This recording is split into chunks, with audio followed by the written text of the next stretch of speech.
The Kolhari arena had witnessed countless deaths over 3 millennia, but never had its obsidian walls trembled with such anticipation. Vexthar the Merciless, Predator King of the Outer Rim, stood 9 feet tall in the center of the blood-soaked sand, his forearms flexing as razor-sharp claws extended from his fingertips. Bioluminescent stripes along his chitinous hide pulsed with predatory excitement. Across from him, looking impossibly small and fragile, stood Captain Sarah Chen of the Earth Defense Corps. The human barely reached Vexthar's chest, her simple combat suit a stark contrast to the alien's natural armor. No claws, no fangs, no obvious weapons, just flesh and bone wrapped in synthetic fabric. The crowd of various alien species roared from the stands. Betting pools had opened across 17 star systems, and not a single credit had been placed on the human. Why would it? Humans were the galaxy's newest arrivals, a species that had only achieved faster-than-light travel 3 decades ago.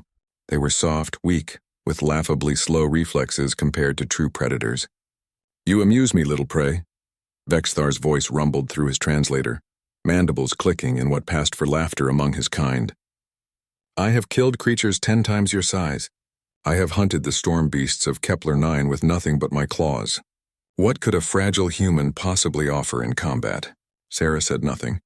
She simply watched him with those peculiar human eyes, not the cold, calculating gaze of a proper predator, but something else entirely. Something that made Vexthar's instincts whisper warnings he chose to ignore. The Arbiter, a crystalline being whose species had overseen arena combat for eons, raised its prismatic arm. "Let it be known that Vexthar the Merciless has accepted the challenge of the human called Sarah Chen. Victory belongs to the last being standing." "Begin!" Vexthar lunged with supernatural speed, all 4 arms striking at once. Any reasonable prey would have been torn apart instantly. But Sarah wasn't there anymore. She had moved, not with the fluid grace of a natural predator, but with something more disturbing. Calculated precision. The human rolled beneath his strike, came up behind him and drove her elbow into the nerve cluster at the base of his skull. It was a textbook strike, perfectly placed, delivered with mechanical efficiency. Vexthar staggered more from surprise than pain. "Impossible," he snarled, spinning to face her. "You cannot move that fast." "I don't need to be faster than you," Sarah replied, her voice calm. "I just need to be smarter." What followed was unlike any battle the arena had ever witnessed. Vexthar fought like the apex predator he was, all fury and instinct, relying on natural weapons honed by millions of years of evolution. But Sarah fought like something else entirely. Every movement was deliberate, every strike calculated.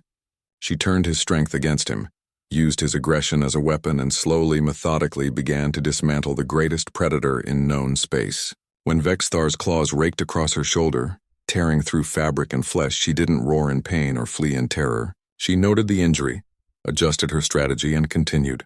When he cornered her against the arena wall, she used his own momentum to send him crashing into the obsidian barrier hard enough to crack it. "What are you?" Vexthar gasped, ichor leaking from a dozen wounds. For the first time in his life, the Predator King felt something foreign. Fear. Sarah wiped blood from her mouth. "I'm persistence incarnate. I'm the species that turned endurance hunting into an art form.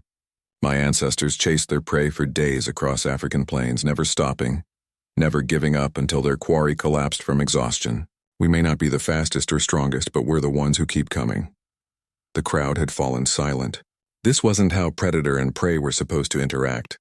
The natural order demanded quick kills, decisive victories. But this human was rewriting the rules with every breath. Vexthar charged again, desperation replacing confidence. Sarah met his attack head-on this time, absorbing his fury and redirecting it. She fought with the accumulated knowledge of every human conflict in history. Boxing techniques from Earth's ancient civilizations, martial arts perfected over centuries, military combat training refined in countless wars.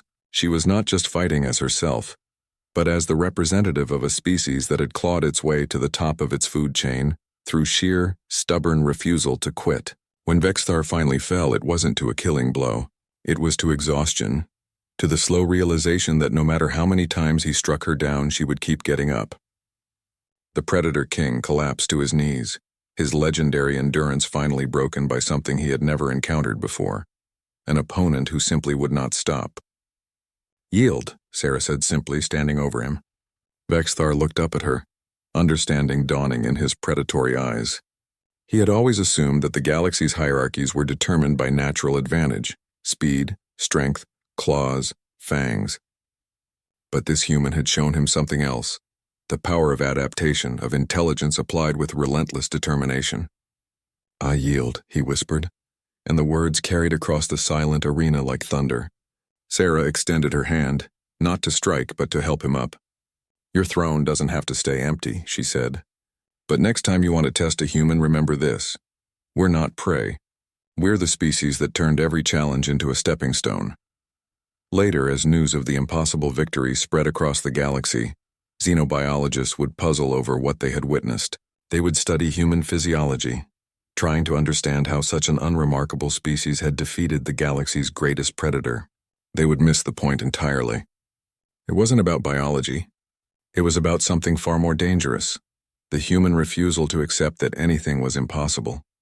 And in the depths of space on 100 different worlds, other predators began to wonder.